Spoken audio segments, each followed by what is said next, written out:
Bismillah. Alhamdulillah. Baik, untuk jamaah yang baru bergabung hari ini kita sedang membahas tema sayang banget kalau nggak sah. Masya Allah, tadi segmen sebelumnya kita udah praktek ya bagaimana sih caranya kita berwudu dengan baik dan benar, Masya Allah. Nah, kita akan bahas lagi nih mengenai bagaimana cara mensucikan diri yang benar. Tapi sebelumnya saya mau ngajakin dulu jamaah untuk nonton dulu tayangan berikut ini. Silakan. Warga desa Sumber Bening Bringin, Ngawi langsung berbondong-bondong mendatangi truk tangki air saat mengetahui truk tangki air BPBD Ngawi datang. Dengan membawa ember, jerigen, dan alat penampung air lainnya, mereka antri di dekat truk tangki yang datang seminggu sekali ini. Kebiasaan baru warga Sumber Bening ini terjadi sejak 2 bulan terakhir akibat dilanda musim kemarau panjang. Air sumur dan sumber air yang sudah mulai kering membuat warga hanya menggantungkan bantuan BPBD untuk mendapatkan air. Ya Allah, semoga segera mendapatkan bantuan ya. Ini karena memang kalau air itu adalah hal yang paling utama. Aduh, repot banget kalau nggak ada air. Habib, Afwan Habib, tadi masih ada satu pertanyaan saya belum dijawab. Nah, pas banget tadi VT-nya tuh berkaitan. Bicara soal airnya, bagaimana nih? Kalau misalnya kita di kondisi sesuatu di sebuah wilayah gitu ya, ada air tapi sedikit gitu. Jadi kan kita harus berbagi ini sama orang-orang. Nah, ini sebenarnya boleh nggak sih kalau misalnya kita berwudu tapi menggunakan air yang sedikit? Nah, ini mohon penjelasannya Habib, silakan dijawab. Ya, khair afwan Kang Midat, Ustadz Ahmad Ridwan, Ustadz Syam. Bismillahirrahmanirrahim. Allahumma salli ala Sayyidina Muhammad wa ala ali Sayyidina Muhammad. Yang dimana kita dalam keadaan apapun tetap ingat salat. As-salatu imaduddin, salat itu adalah tiangnya agama. Betul. Salatnya benar-benar semuanya, salatnya salah-salah semuanya. Betul. Banyak juga di antara kita yang tadi disampaikan Ustadz Ahmad Ridwan, Masya Allah luar biasa. Yang dimana kalau wudhu kita benar, insya Allah salat kita benar. Tapi kalau diawali dengan wudhunya salah, maka salatnya akan salah. Makanya kita harus mengikuti aturan syariat agama yang benar. Gimana sih caranya? Ternyata ada cara yang baik yang diajarkan oleh baginda Nabi besar Muhammad Sallallahu Alaihi Wasallam. Rasulullah Sallallahu Alaihi Wasallam berwudu dengan menggunakan air sebanyak 1 mut atau 2/3 mut. 1 mut itu berapa kira-kira? 1 mut itu Habib, kurang ya? 3/4 liter. 3/4 liter. Kurang lebih ya kan? Kurang lebih. Nah, wa minal wudhu'il mut, sedangkan untuk wudu satu mut. Dan juga saya kunu fi hadil ummah qaumun yataduna fi tuhuri wa du'ai, akan ada di umat ini suatu kaum yang mereka melampaui batas. Kenapa? Mereka berlebihan dalam berwudu. Wudunya kebuang-buang ya kan? Terusnya di mana dia wudunya ngembuangin air malah lebih banyak buangin air. Juga ya berarti iya. Kebanyakan. Innahu la yuhibbul mu'tadin. Sungguhnya Allah tidak menyukai orang-orang yang melampaui batas. Ayo kita praktekin. Mari. Saya bantu nuang kali. Ustaz sama yang praktek atau yang praktek nih? Oh, terserah Habib. Boleh. Mas Mikdad. Boleh, saya buka sepatu sama kaos kaki dulu ya. Enggak ada yang praktekin. Oh, Wah, baik. Biar pas. Airnya jadi jamaah cuma segini nih kondisinya nih ya. Jadi kan, langsung dipraktekin. Gak ada air lagi tapi kita belum bertayamum karena masih ada air sedikit. Nah, boleh nih kita praktek. Kita praktek, bismillah. Bismillah. Jadi bantuin. Gimana kalau bantuinnya? bisa jamnya dibuka, ya kan? Waduh, cincinnya jamnya juga Habib harus dibuka ini kayaknya. Kalau cincin tadi yang Ustadz AR bilang digoyangin juga boleh. Baik. kan?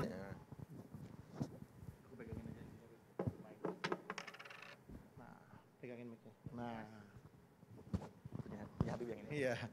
Nah, pertama diawali dengan tadi yang Ustadz AR bilang, diawali dengan bismillah. Bismillah. Ya kan? Bismillah. Awalnya dulu dikit dulu, cuci tangan dulu. Nah, masuk sela-sela tadi sama, nggak jauh beda. Karena kita sama-sama mengikuti aturan syariat Nabi besar Muhammad SAW, nggak ada perbedaannya. Diawali juga dengan niat Bismillahirrahmanirrahim atau nawaitu sunnah wudu. Aku niat sunnah wudu, nawaitu sunnah wudu lillahi ta'ala. Karena Allah subhanahu wa ta'ala. Sedikit-sedikit aja, kurang dikit lagi. Nah, karena kumur.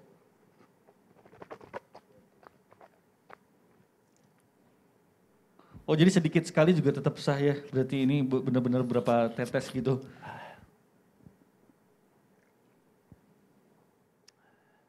Nah ini yang menarik ya kan, kenapa ini menarik? Karena pecinya diangkat dulu. Oh tadi kelupaan. Baik. Nah. Pas air jatuh itu langsung niat ya kan. Nawaitu wudu'a li rafil hadasil asgar. Niat wudu untuk mengangkat daripada kotoran dan itu harus dari ujung tempat tumbuhnya rambut sampai di bawahnya sini nih jakun, di sini kena Oh. dan di ujung kuping ini sampai sini kena nih. Jadi diratakan semuanya tuh. Baik, Ya kan? sama Satu jadi ya. kali sebetulnya cukup, nggak begitu banyak-banyak. Tapi kalau Oh. mau kurang yakin tambah sedikit lagi, ya kan? Kalau airnya terbatas 1 kali itu cukup ya Habib ya? Iya. Katakanlah lebih sedikit dari ini Terus, kondisinya nih. Nah, habis itu kan, nah inti pokoknya ini kena semua dari ujung sampai sini, Baik. baru tangannya tuh. Sampai di sini tuh, lebihin. Yang tadi Ustadz air bilang dilebihin karena nanti ada cahaya yang akan datang. Ya Allah, Ya kan? amin amin ya Allah. Iya, jadi sedikit sekali bahkan kalau misalnya ini dibagi 3 orang pun masih bisa sebetulnya ya. Rambutnya tuh kena semua, set dibalikin lagi tuh. Oh iya. Jadi tidak perlu menghambur-hamburkan air sebetulnya cukup sekali ya. Itu cukup. Mirfaqainnya dapat, ya kan? Iya. Ujung tumitnya juga dapat semua, bismillah. Sedikit aja. Kadang ada orang yang kalau misalnya wudhu tuh airnya dipolin tuh sampai sakit banget. Nah itu juga nggak baik berarti ya. Bisa ternyata nih kalau hanya sedikit pun. Jadi dilebihin juga sampai Dilebihin di atas, juga di atas, di atas mata, mata kakinya. Baik, baik, baik, Nah baik. itu udah cukup, udah Masya Allah Kak? Masya Allah Masya sekali, Allah. masih sisa banyak. Masih sisa banyak. Waduh ya Jadi nggak Allah. perlu menghambur-hamburkan Air, bismillah. Masya Allah. Inilah yang kita cari keberkahan, dimanapun tempat ada air tetap bisa melakukan Wudhu, Masya Allah. Tadi kita sudah praktek nih Masya Allah. Jazakallah, terima kasih Habib Ustadz Syam ini udah bantuin. Airnya berarti udah boleh kita simpan dulu. Ternyata air sedikit itu pun bisa untuk melakukan wudhu. Tidak perlu hambur-hambur lagi karena tidak baik juga, tidak disarankan oleh agama. Masya Allah. Terima kasih Habib ya, sudah repot-repot udah praktek tapi insya Allah nih jamaah yang ada di rumah, buat kita semua juga ini nambah ilmu lagi nih. Baik jamaah, kita akan bahas lagi lebih dalam mengenai tema kita hari ini. Tapi sebelumnya saya mau ngajakin dulu jamaah untuk nonton dulu nih tayangan berikut ini, silahkan.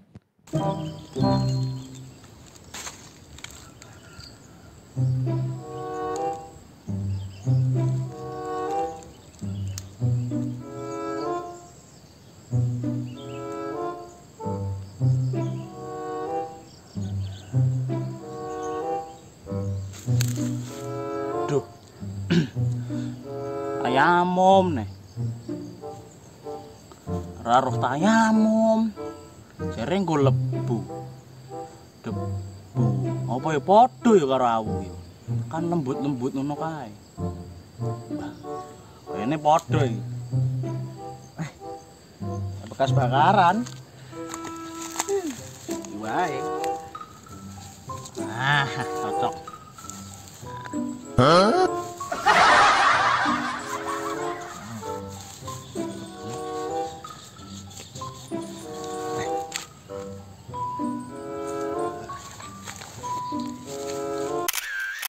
Allah, lucu banget. Itu kalau kita tunggu sampai selesai mungkin wajahnya udah gak kelihatan, udah hitam semua pakai abu dia wudhunya. Aduh ya Allah, baik nih. Sekarang saya mau ke Ustadz Ahmad Ridwan dulu nih. Ustadz Ayer Afwan nih. Kita seperti tadi di video barusannya kita tahu misalnya kalau tidak ada air kita bisa bertayamum. Betul. Nah, memang agama kita itu agama Islam tidak pernah mempersulit kita termasuk dalam untuk mensucikan diri, membersihkan hadas besar ataupun hadas kecil. Nah, Ustadz Afwan, selain karena tidak adanya air, hal-hal apa aja sih yang membuat seseorang diperbolehkan mengganti wudhu menjadi tayamum? Nah ini penting banget nih, mohon penjelasannya ya guru ya. Silakan. Ya baik, makasih Bang Mikdad, Habib, izin, Ustaz Fadol. Syam. Pertama saya masih ketawa ngeliat tadi ya. Apakah itu pakai abu gosok gitu ya. Jadi hitam semua. Jawabannya dong ya, Ustadz. adalah as-sa'id tayyib, yaitu debu-debu halus yang suci dan mensucikan. Nah, sebenarnya apa faktor yang bisa menyebabkan seorang boleh bertayamum di samping ketidakadaan air, gitu ya. Air ada tapi terhalang penggunaannya. Misalkan karena sakit. Sampai apabila dia mengerjakan dengan berwudu, yakni ta'akhkhara bur'uhu. Kata para ulama, malah jadi telat nanti kesembuhannya. Maka tetap dalam keadaan seperti itu tayamum ya yang terbaik. Yang kedua, air ada tapi ternyata untuk mengaksesnya susah. Misalkan di sana tuh sungai gitu atau di sana ada sumber mata air gitu katakan gitu ya, atau di sana ada bak air. Cuma singa lagi baris berbaris, Wah, lagi Allah. upacara kan gitu ya. Sehingga upacara gimana kita mau ke Taruhannya sana? nyawa dong Ustaz. Berani kan gitu ya. Allah katakan wala tulqu biaidikum ila tahluka. Jangan kau lemparkan dirimu dengan kedua tanganmu dalam kehancuran. Ya kalau gitu kan mau bertarung lawan singa bukan mau sholat namanya. Gitu ya.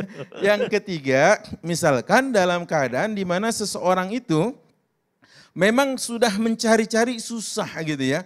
Air itu sudah susah ditemukan, waktu sholatnya tinggal sebentar. Sedikit, ya. Tinggal sebentar lagi, sedikit lagi.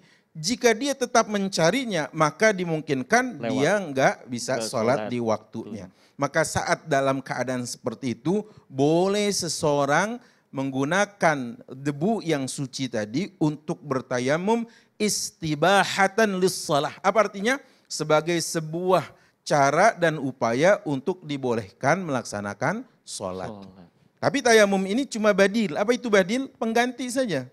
Jadi idza hadaral ma batalat tayammumu. Kalau air ditemukan pada saat dia masih waktunya tersisa, misalkan gitu ya, maka dia tetap melaksanakan sholat dengan cara berwudu kata para ulama. Jika waktunya masih ada gitu. Misalkan lagi sholat, ternyata hujan deras gitu kan, gitu ya. Setelah sebelumnya sholat istisqa gitu, hujan deras. Nah maka dia batalkan itu karena ternyata dia masih memungkinkan menggunakan air. Baik. Tapi yang tidak tadi itu ya dikatakan entah dia sakit, entah air itu ada tapi susah untuk diaksesnya, atau waktu sholat itu sudah minim mepet, kemudian kalau dia tetap mencari bisa saja habis waktunya dan dia tidak sholat, maka sebaiknya saat itu adalah dia fatayammamu sa'idan thayyiba. Kata Allah, bertayamumlah dengan debu suci yang baik tadi.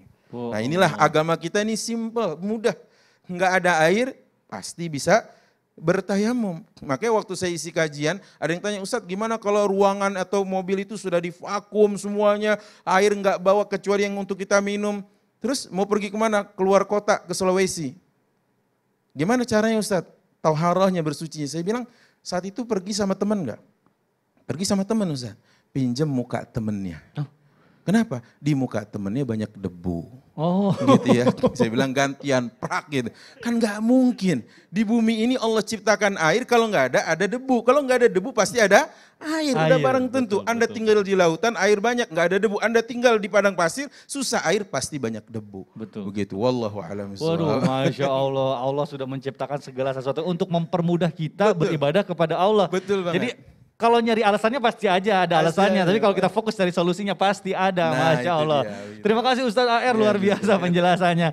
Baik jamaah, Masya Allah ini luar biasa mengenai tema kita hari ini, banyak sekali yang antusias. Dan sekali lagi saya ingin berterima kasih karena banyak banget yang bertanya melalui sosial media. Makanya langsung aja kita masuk ke segmen Tanya Dong Ustadz. Kami semua tanya dong Ustadz. Alhamdulillahirrahmanirrahim. Langsung kita jawab pertanyaan dari, ini masuk ke Instagram kita ya, banyak sekali luar biasa pertanyaan bagus-bagus banget. Sudah dipilih oleh tim kreatif kita yang beruntung hari ini dari Instagram @hamba_Allah. Mohon maaf tidak bisa disebutkan namanya. Ustadz, di daerah rumah saya sering sekali kekeringan dan kekurangan air bersih. Bahkan pernah selama 2 hari saya dan keluarga hanya punya 1 botol untuk minum.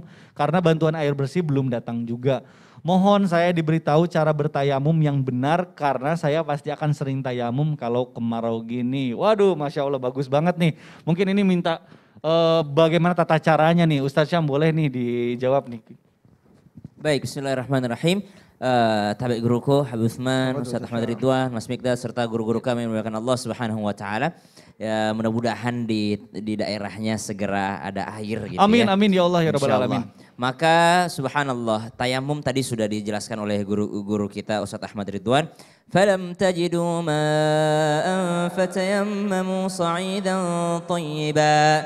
Ya, kalau tidak ketemu air ataupun ada airnya tapi tidak memungkinkan. Mana itu tidak memungkinkan? Antara mau dipakai berwudu, tapi kalau dipakai berwudu enggak ada minuman. Kalau dia pakai wudu enggak minum, Nggak maka dia tayamum. Tayamum. Dia Masya sudah Allah. mencari air kemana-mana. Ada air, suci mensucikan, masuk syarat tadi.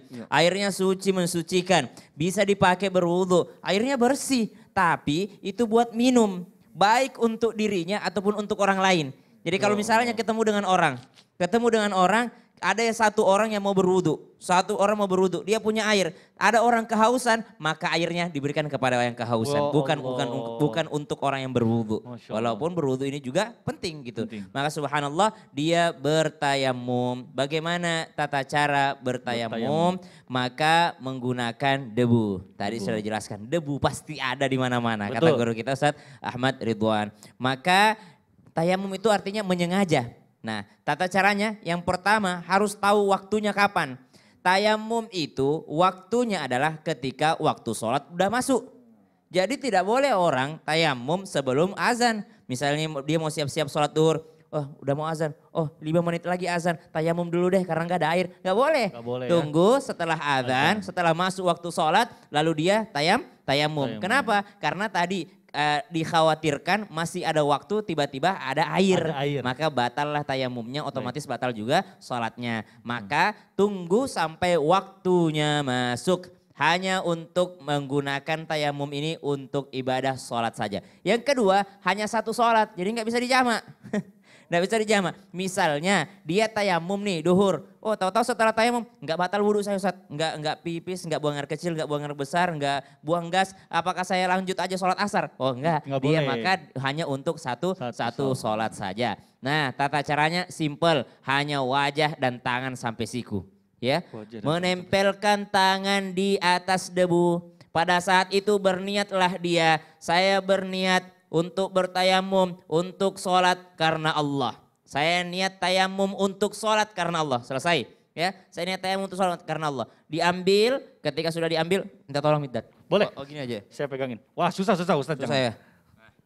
Silakan guru. Ada debu, dia ambil debunya. Kemudian saya niat bertayamum untuk sholat karena Allah Subhanahu Wa Taala. Kemudian dia diginiin dulu nih. Diginiin dulu. Lalu diangkat begini, boleh ditiup. Supaya ditiup, tidak ada yang kasar-kasarnya. Baik. Lalu dia membasuh wajahnya. Selesai. Jadi ada bagian jempol, ada bagian ujung, ada bagian tengahnya. Yang jelas kena semua. Satu tepukan, satu wajahnya. Satu kali aja. Jadi tayamum itu enggak pakai kumur-kumur. Waduh, kalau udah mau kumur susah Ustaz. Jangan sampai kayak video tadi diambil.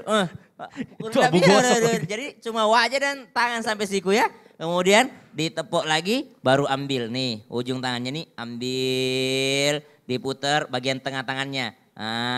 Baru jempolnya menyempurnakan. Satunya juga begitu. Jempolnya menyempurnakan. Selesai tayamumnya, silahkan sholat. Jadi simple tayamum itu yang jelas tahu. Jadi untuk menghilangkan kasar-kasarnya, bukan ambil debu diginiin ya. Karena ini banyak yang salah paham. Karena di masa Nabi pun ada orang yang tidak menemukan air untuk mandi besar, lalu dia guling-guling di padang pasir. Waduh, panas. Dia guling-guling di padang pasir. Kenapa? Karena kan kalau wudhu nggak bisa wudhu kita pakai tayamum. Kalau nggak bisa mandi wajib berarti pasirnya semua kena salah itu ya. Salah. Keliru demikian. Maka subhanallah bertayamum jikalau benar-benar tidak menemukan air, kalaupun ada air ternyata itu lebih dibutuhkan untuk dikonsumsi atau karena ada penyebabnya atau ada sakitnya yang tidak memungkinkan dia untuk terkena air tadi. Islam itu mudah, tidak ada alasan untuk meninggalkan sholat. Masya Allah, alhamdulillah, terima kasih Ustaz Syam, prakteknya Masya Allah, jamaah. Islam itu mudah, Islam itu indah. Jadi kalau misalnya kita mau berniat tayamum, nah tadi tuh syarat-syaratnya udah jelas. Jadi kita harus bertayamum itu kalau misalnya udah masuk waktu sholatnya. Lalu juga kalau misalnya ada air, pas setelah bertayamum langsung gunakan air. Alhamdulillah, terima kasih Ustaz Syam. Nah sekarang nih kita lanjut berarti ke pertanyaan kedua ya. Ini pertanyaan kedua dari Instagramnya Juwitati, Masya Allah. Assalamualaikum. Waalaikumsalam warahmatullahi wabarakatuh. Saya mau tanya, orang tua saya sakit. Dalam sakitnya buang air kecil yang tidak bisa terkontrol. Bagaimana sebaiknya melaksanakan sholatnya karena selalu ada najis. Mohon solusinya, terima kasih. Nah ini mudah-mudahan juga orang tuanya segera diberikan kesembuhan dan insya Allah akan dijawab oleh guru kita Ustadz Ahmad Ridwan. Silakan guru. Ya baik, bismillahirrahmanirrahim. Pertama benar kita doakan kesembuhan untuk orang tua beliau. Yang kedua kalau bicara tentang penyakit ini kitab-kitab fikih sudah menyinggung nih Bang. Iya Ustaz. Namanya al-basur. Al-basur itu beser ya. Sehingga ya istilahnya. Jadi Iya, kalau dia wudu terus nggak lama pipis lagi atau keluar lagi. Iya banyak tuh yang Bagaimana mengalami caranya seperti kan itu. gitu ya. Betul. Caranya adalah saat tadi seperti yang Ustaz Syam juga sampaikan tentang perihal tayamum. Kalau dia mau sholat baru dia berwudu. Wah baik. Gitu ya. Baik. Tapi sebelum itu pastikan dia sudah toharoh dulu dengan cara istinja. Membersihkan tempat yang terkena najis. Wah. Baik itu kemaluannya ataupun misalkan pakaiannya. Nah setelah itu kalau sekarang sudah ada model diapers begitu untuk orang Iya, dewasa betul. juga pakai itu. Betul. Dan dia berwudu, saat dia selesai wudu langsung sholat. Jadi jangan lama-lama nunggu ya. dulu, tilawah dulu lah dapat 1 juz gitu ya. Yang ada nanti udah beser lagi Betul, gitu ya. betul. Caranya setelah wudu sholat langsung. Adapun setelah itu nanti ya dia tidak kontrol lagi, insya Allah ya Allah memaafkan keadaan di mana orang itu sedang berpenyakit. Betul. La yukallifullahu nafsan illa wus'aha. Karena dia tidak bisa meredam di saat dia mungkin sholat 4 rakaat kan panjang tuh. Betul. Saat itu dia misalkan terjadi keluar cairan tadi. iya. Allah alam. Waduh, Masya Allah. Makanya sekali lagi kita doakan semoga orang tuanya segera diberikan kesembuhan. Baik jamaah, jangan kemana-mana karena setelah ini insya Allah kita akan menjawab lagi pertanyaan dari jamaah. Tetap di Islam itu Indah. Jamaah Jamaah. Alhamdulillah.